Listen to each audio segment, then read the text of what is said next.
ওলামায়ে কেরামের বিরুদ্ধে কথা কও, ইমামের গালি দাও, মুরব্বির গালি দাও, মাদ্রাসা মসজিদের গালি দাও।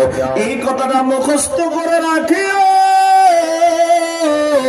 যেই জবান দিয়া গালি দিয়েছ, আমার মালিক যদি জবানটা ঘুমের ভিতরে বন্ধ করে দেয়, তাহলে তোমার 14 গোষ্ঠী কবর থেকে উঠে আসলো, ওই জবান খোলার ক্ষমতা কারো নাই। কথা কোন ঠিক কিনা?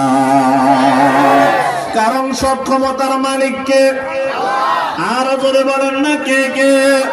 কুলিল্লাহুম্মা মালিকাল মুলকি তুতিল মুলকা মান তাশা ওয়া তানজিউল মুলকা মিম্মান তাশা ওয়া তুইজ্জু মান তাশা ওয়া তুযিল্লু মান তাশা